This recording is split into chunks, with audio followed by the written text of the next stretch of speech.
Dear students, आज ये हमारा 10th वीडियो है डेटर्मिनेंट्स के ऊपर।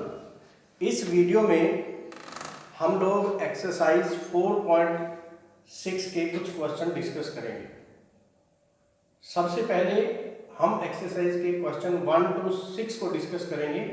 ये सभी क्वेश्चन हैं किसी भी सिस्टम ऑफ इक्वेशन की कंसिस्टेंसी चेक करना कि सिस्टम ऑफ इक्वेशन का कोई सोल्यूशन है या नहीं है। आप लोगों को मैंने बताया था कंसिस्टेंट सिस्टम का मतलब होता है अगर सिस्टम ऑफ इक्वेशन का यूनिक सॉल्यूशन हो या इनफाइनाइट सॉल्यूशन हो। यूनिक सॉल्यूशन की कंडीशन क्या होती है? यूनिक सॉल्यूशन होना, determinant is not equal to 0, तो सिस्टम को कहेंगे कंसिस्टेंट। और बच्चों अगर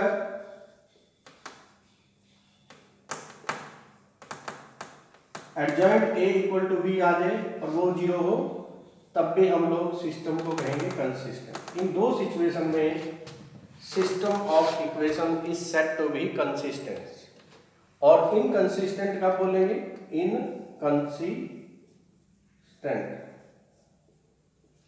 इनकंसिस्टेंट अगर adjoint A into B not equal to 0। ये सिचुएशन आपने कब कैलकुलेट करनी है? जब डेटर्मिनेंट ए 0 हो और एडजॉइंट ए इंटू बी भी 0 हो तो सिस्टम ऑफ इक्वेशन कंसिस्टेंट बन जाएगा। और बच्चों इनकंसिस्टेंट कब होगा? डेटर्मिनेंट ए 0 हो और adjoint A into B not equal to 0 हो तो सिस्टम ऑफ इक्वेशन इनकंसिस्टेंट होगा। मैं एक बार फिर सारी चीज को लिखता हूं दोबारा से। System of equations is consistent. कब होगा consistent? Number 1 determinant A not equal to 0 आ गया तो कंसिस्टेंट। और दूसरी सिचुएशन क्या होगी? अगर डेटर्मिनेंट ए तो 0 हो but adjoint A into B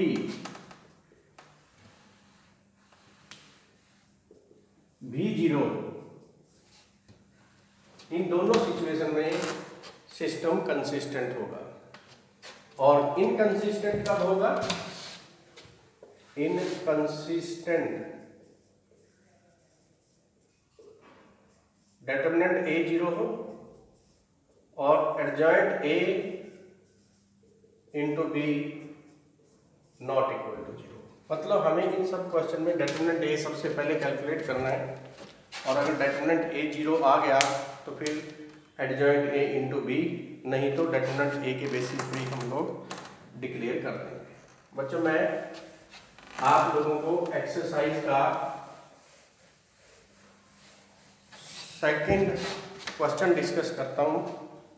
लिखा है discuss the consistency of system of equation. Equation लिखी है 2x - y = 5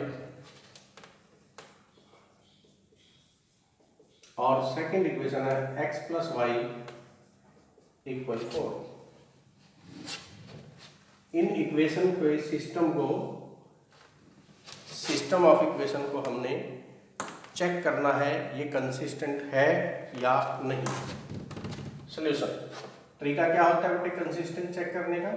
सबसे पहले ए लिखिए। A is a matrix obtained by coefficient of x and y। x के कोफिशिएंट फर्स्ट कॉलम में आएंगे और y के कोफिशिएंट सेकंड कॉलम में लिखे जाएंगे। देन x की वैसे यहाँ कंसिस्टेंसी चेक करने में कोई जरूरत नहीं होती, फिर भी लिख लें, कोई दिक्कत नहीं है। b 5 4। पहला स्टेप है डेटर्मिनेंट ए निकालना। 2 - 1 1 1 2 इंटू 1 2, माइनस का साइन, 1 इंटू -1 -1, 2 + 1 3। तो डिटरमिनेंट ए की वैल्यू 0 नहीं है। अगर determinant A not equal to 0, therefore the system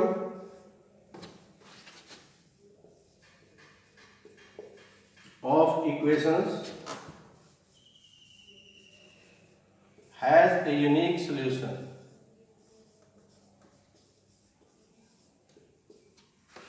and hence consistent। तो इसलिए ये कंसिस्टेंट होगा।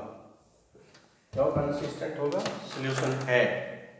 पहला सेकंड क्वेश्चन, फर्स्ट मैंने उसका आपको वीडियो भेजा था बेटे, सॉरी जो नोट्स की फॉर्म में क्वेश्चन आंसर भेजे थे, फर्स्ट क्वेश्चन उसमें डिस्कस किया गया था। अब हम लोग डिस्कस करेंगे बेटे थर्ड पार्ट। ये क्वेश्चन भी मैंने आप लोगों को जो नोट्स हैं बना के भेजे थे उनमें किया हुआ है, बट आप लोगों ने फिर इसको कैसे करना है मैं बता देता हूँ। x + 3y = 5 और 2x + 6y = 8। इसको भी आप लोगों ने चेक करना है ये सिस्टम ऑफ इक्वेशन कंसिस्टेंट है या नहीं है। तो हियर आप सबसे पहले a लिखें, 1 2 3 6 matrix A, coefficient matrix. Then x लिखें, x y, फिर आप लोग b लिख लें, p हो गया आपका 5 8, a x और b। फिर हम कैलकुलेट करेंगे सबसे पहले डिटरमिनेंट a। डिटरमिनेंट का सिंबल लिखेंगे, मैट्रिक्स का सिंबल हटा देंगे, 1 × 6 6 - 2 × 3 6 और 6 - 6 0। अब देखो बेटे डिटरमिनेंट a की वैल्यू 0 आई, तो इसका मतलब है सिर्फ डिटरमिनेंट a की वैल्यू को देख के हम ये नहीं बता सकते कि सिस्टम ऑफ इक्वेशन कंसिस्टेंट होगा या नहीं होगा। उसके लिए हमें एडजॉइंट a × b की वैल्यू कैलकुलेट करनी है। तो हम कैलकुलेट करेंगे एडजॉइंट a। अब बच्चों मैंने आप लोगों को कई क्वेश्चन में बता लिया है कि जिस मैट्रिक्स में 2 रो 2 कॉलम हो उसका एडजॉइंट लिखना बिल्कुल इजी होता है कि उसकी डायगोनल एंट्रीज को आपस में इंटरचेंज करें और जो बाकी एंट्रीज बचती हैं उनका साइन चेंज करें। तो जब हम लोग 1 और 6 को इंटरचेंज करेंगे, यहाँ 6 यहाँ 1 और जो बाकी एंट्री है -3 और -2 हो जाएगी। इस तरह से आप लोग एडजॉइंट ए कैलकुलेट कर सकते हैं। Now adjoint A into B, adjoint A को अब आप लोग बी से मल्टीप्लाई करोगे, उसी के बेसिस पे हमें पता चलेगा इनकंसिस्टेंट या कंसिस्टेंट क्या होगा सिस्टम। बी है 5 8, मल्टीप्लाई करने बेटे 30 - 24 -10 + 8 which is equal to 6 and -2। अब देखिए आप लोगों का adjoint A multiplied by B is not equal to 0। आपका डिटरमिनेंट ए तो 0 आया था, but adjoint A into B की वैल्यू नॉट इक्वल टू 0 है। Therefore system of equation has no solution solution नहीं होगा, therefore system is inconsistent. Inconsistent, ये आप लोगों ने इस तरह से क्वेश्चन को करना था। फर्स्ट और थर्ड पार्ट मैंने आप लोगों के साथ यहाँ डिस्कस कर लिए। अब हम लोग अगर डिस्कस करें क्वेश्चन नंबर 6 डिस्कस करेंगे।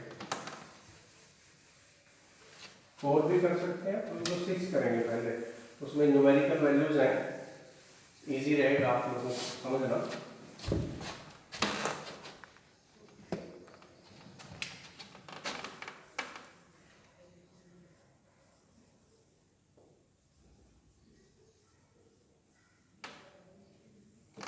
क्वेश्चन 6 हमें चेक करना है whether the system of equation is consistent or inconsistent. 5x minus y plus 4z is equal to 5. Equation 1.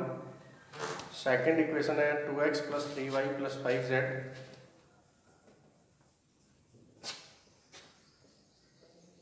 is equal to 2. और थर्ड इक्वेशन है भाई 5x minus 2y plus 6z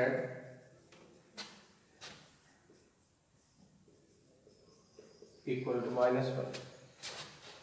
इस system of equation को भी आप लोगों ने consistent या इनकंसिस्टेंट में क्लासीफाई करना है।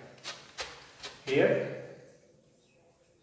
आप लोग सबसे पहले ए लिखें 5 2 5।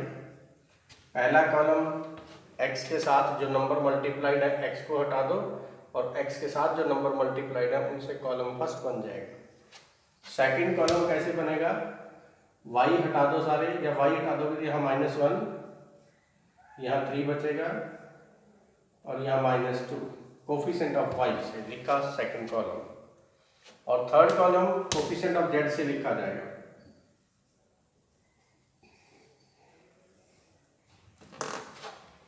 इसके बाद बेटे आप लोगों ने लिखना है x को वैसे लिखने की जरूरत तब होती है जब सॉल्व करना है, नहीं भी लिखोगे तो चलेगा काम, क्योंकि हमें सिर्फ चेक करना है ये कंसिस्टेंस है, कंसिस्टेंट और नॉट। तो b लिख लेंगे आप लोग। b होगा 5 2 and 1। नेक्स्ट स्टेप होगा डिटरमिनेंट ए कैलकुलेट करना, और डिटरमिनेंट ए इसको डिटरमिनेंट के सिंबल में लिख लें।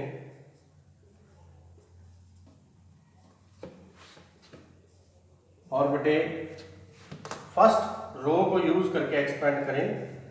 फर्स्ट रो की पहली एंट्री लिखें, उसके नीचे और सामने छोड़ दें, बाकी जो बचा उनको मल्टीप्लाई किया। देखो 3 6 18 -10 +10 हो जाएगा।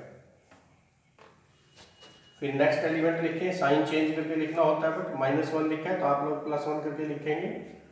फिर इसके नीचे छोड़ें, सामने छोड़ें, तो बचेगा 2 5 5 6।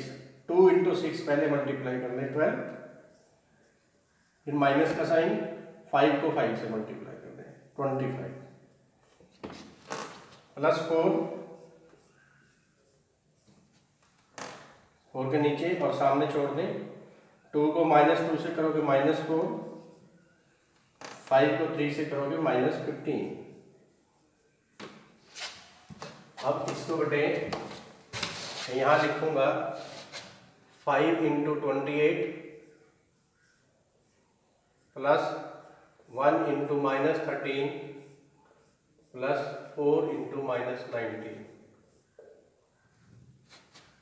तो जब इसका कैलकुलेशन करोगे 5 × 28 140 -13 -76, और इसका कैलकुलेशन हो जाएगा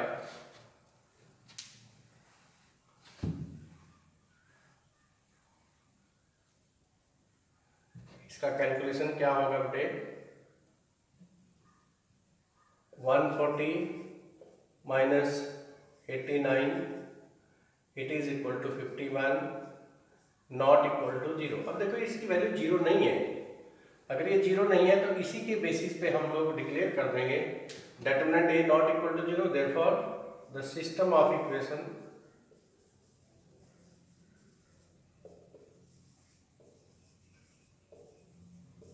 has a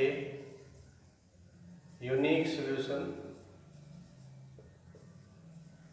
hence system is inconsistent।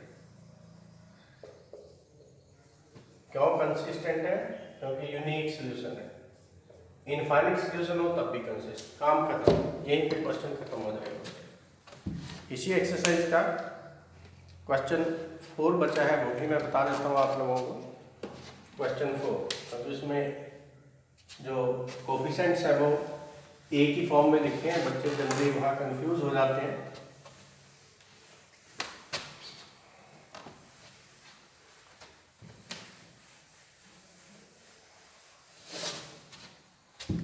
आप लोग देखिए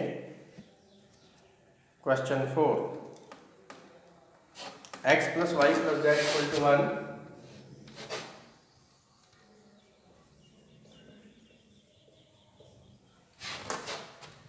दूसरा है बेटे 2x plus 3y plus 2z equal to 2,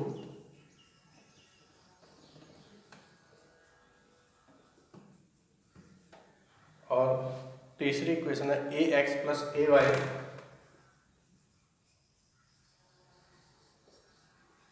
to az is equal to 4।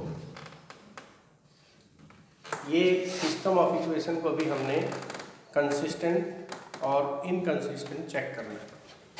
Solution here सबसे पहले ए लिखें आप, ए हो जाएगा 1 2 ए, यहाँ एक्स को छोड़ के बाकी जो भी लिखा है वो लिखना है, नंबर हो ना हो ए को ए लिख देंगे, 1 2 ए, एक्स को छोड़ना है, बाकी जो भी एक्स के कोफिशिएंट एक्स के साथ मल्टीप्लाइड है वो सारे यहाँ लिखेंगे। फिर वाई के साथ क्या मल्टीप्लाइड है, यहाँ 1, अगले वाले में 3, फिर a, फिर 1 2 2a।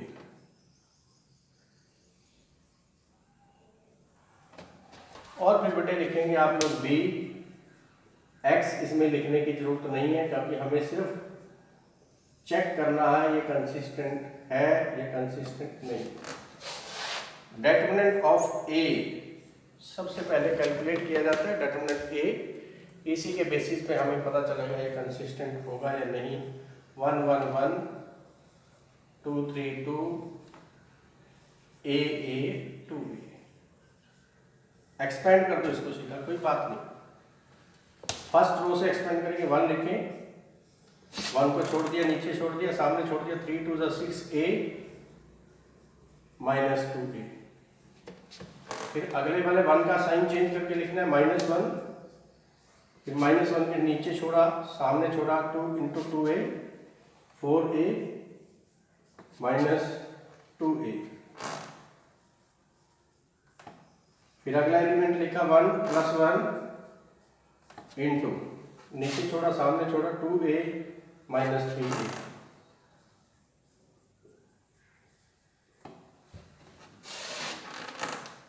Sorry 6a minus 4a, sorry 6a minus 2a 4a, ये 2a बच जाएगा माइनस 2a, और वहां से माइनस a बच जाएगा बेटे 4a माइनस 3a, a रह गया।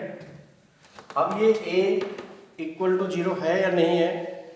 एक्चुअली अगर a 0 हो जाएगा तो ये एक अबसर्ड रिजल्ट बन जाएगा जो पॉसिबल नहीं है, which is not equal to 0। ये 0 नहीं है बच्चों, क्योंकि a है। इस क्वेश्चन में हम a को 0 लिख ही नहीं सकते, क्योंकि अगर a को 0 लिखेंगे ये एक इम्पॉसिबल इक्वेशन बन जाएगी, तो फिर सॉल्यूशन कंसिस्टेंसी चेक करने का कोई रेलिवेंस नहीं रहेगा। तो a is not equal to 0, a 0 हो ही नहीं सकता। अगर a 0 नहीं है तो therefore determinant a is not equal to 0, hence system of, सीधा लिख सकते हो, system of equation is consistent.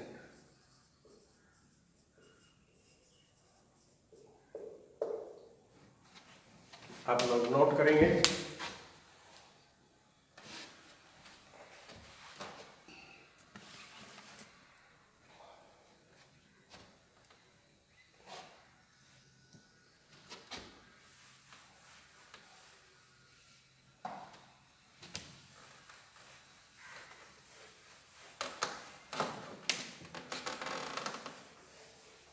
इसके बाद बेटे रिमेनिंग क्वेश्चन मैं आप लोगों के साथ काफ़ी डिस्कस कर चुका हूँ पहले ही, किस तरह से इक्वेशंस को सॉल्व करते हैं, ये सभी एक एक करके आप लोगों के साथ डिस्कस किए गए थे। तो आप लोग इस एक्सरसाइज को कंप्लीट कर लें, और इस एक्सरसाइज को कंप्लीट करते ही हमारा ये चैप्टर भी कंप्लीट हो जाता है।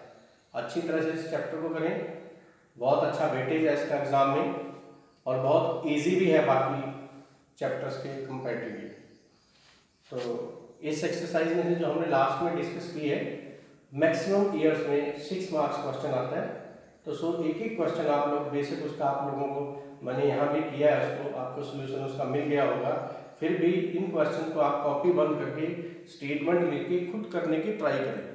अगर होता है ठीक, नहीं होता तो फिर उसका सोल्यूशन देखने की कोशिश करें, नहीं तब तक ना करें। अगर अपने आप हो जाता है, हो जाएगा, मेरे को ऐसा उम्मीद है। ठीक है बच्चों, थैंक यू।